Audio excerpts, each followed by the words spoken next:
Well, good afternoon, everybody. It's about 10 after 12, Monday. Uh, I gotta say something about the economy. This has just been driving me crazy for too long. Get a sip of this anyway. Some cheap Merlot, and to add insult to injury, I threw some ice in it. All right, well, let's start. The economy's in a disaster, but let's start how it got that way. Uh, when Ronald Reagan became president, the entire national debt for over 180 years was $800 billion. It took 180 some years to get to that $800 billion. Now, Reagan's idea, trickle down economics, was he ran for office on the concept that he was going to come in and he was going to lessen government. He was going to reduce the burden of government. All right, and he was going to give everybody a tax break because who is the moron that ever thought that tax breaks always, always bring in more revenue? Well, what happened? By the time he left office 8 years later, the national debt was $2.4 trillion. So in 180 years, it got to be 800 billion. And in 8 years of Republican leadership that came in and everybody swears, oh, Ronald Reagan, he's some kind of god. The man was a fool. The man had dementia way before he ever became president. Now, what happened? He tripled in 8 years. He tripled the national debt to the point where it was 2,400,000,000,000 dollars. All right. Now let's skip ahead. The same policy stayed in until Bill Clinton came to office. Well, Clinton, under his leadership, created 20 million jobs and took took hundreds of billion-dollar debt annually to the point where when he left office there was a $256 billion surplus. And when he left office, the economic policy that he left there in hand would have re, would have eliminated the federal debt by 2015, so that all the debt the country had ever accumulated would have been paid off. Now, the interest on the debt is incredibly high, and for every dollar you pay out in interest is a dollar you can't pay in Medicare or in Social Security or in food stamps or even into the military. You're paying on the debt. That's not even paying the debt off. That's just paying the interest on the debt. So when Bill Clinton leaves office, there's a surplus of $256 billion, and as far down the road, keeping that tax policy in check would have as far down the road as they could see. The Office of Management and Budget predicted that indeed that national debt would have been totally paid off by 2015. Now in steps George Bush. And he says, "Oh, we can't have a surplus. Oh no, let's give that money back to the people and give the rich tremendous tax breaks, and that in turn will stimulate growth." Well, it didn't. During his entire administration, not a million jobs were created. When in the same 8 years, Bill Clinton created 20 million. And in fact, George Bush lost 2 million jobs in the 8 years that he was in office. It was criminal. And he and the Office of Management and Budget determined that because of Bush's leadership and his tax cuts and his war, he entered us into two wars on false premises, and in the process, that the Office of Management and Budget determined that the debt addition caused by Bush himself was 7,140,000,000,000 dollars, more than half of what the total national debt is presently, was caused by 8 years of Bush. So we have Reagan tripling the national debt and Bush doing almost as much, probably doubling it, on this trickle down theory. Now, the problem with the trickle down theory is that rich people don't spend it. They reinvest it. And they're not reinvesting it to the point where they're creating jobs. They're creating money.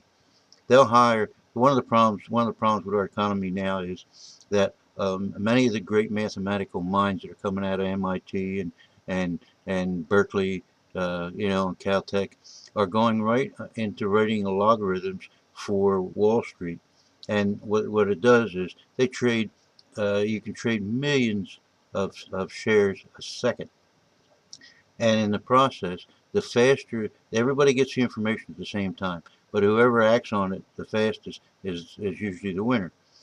And we're talking about milliseconds. Now, when Goldman Sachs got permission from the New York Stock Exchange to locate their computers right next to the computers of the Wall Street of the stock exchange, that cut 27 milliseconds off of the speed of a transaction. And that 27 milliseconds, we're talking milliseconds now, not 5 minutes or 2 minutes or a minute and a half or even a second, a millisecond. For every millisecond they figured that they could cut off, they would make $100 million. So they made, for no other reason than the relocating their computers, $2.7 billion extra just by cutting those 27 milliseconds off by having the computers side by side.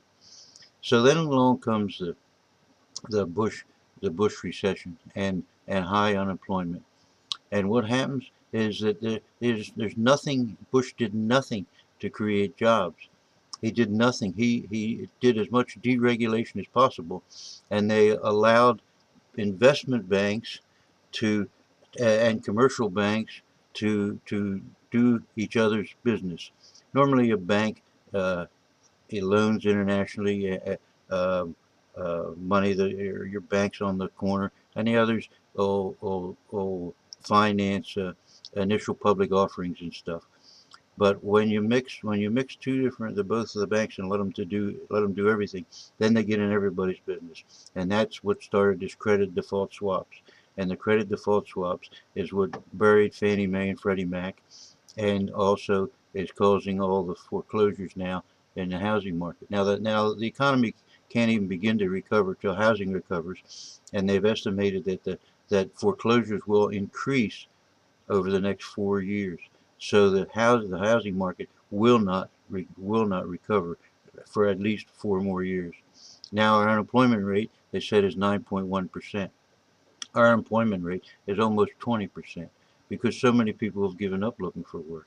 This trickle down economics is nothing but crap. And to think that the CEOs in this country are making more money than they ever made before, while their workers, every new worker that comes in to a plant is getting a contract that makes less than the previous contract. So that it was always the case where you were going to make more than your father. Well, you're not, and some of you aren't going to make anything. And why there aren't millions of you in the street is totally beyond my imagination. I'm lucky enough. I'm not lucky to be old, but I'm lucky enough that I was able to stash some money away while under the Clinton administration, and I'm not totally secure, but I'm comfortable. But it's not going to happen. People that are in their 50s are starting to sweat bricks. Some of the things they do now is they come in and buy up a company, raid its pension fund, and then go bankrupt, and off they go. And a friend of mine worked at a place called the Airworks.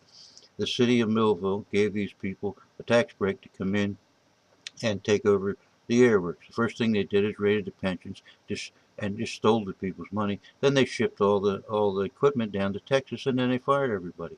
And the pensions were guaranteed by the government. And you know what that pays? 35 cents on the dollar. So if you were planning on making $1,000 a month on your pension, now you get $350 a month. Now if that was the plan you made, then try living on $350 a month. Then the federal government says, well, there's no core inflation because core inflation is inflation of all products other than food and fuel. So if you just check the gas station, you know there's mass inflation. If you go to a food store, you can't even fill up a little cart without it being $100. Now, how in the hell can they say there's no inflation because uh, televisions are cheaper or because phones are cheaper? Well, of course, technology it's designed so that the more you make, the cheaper it gets.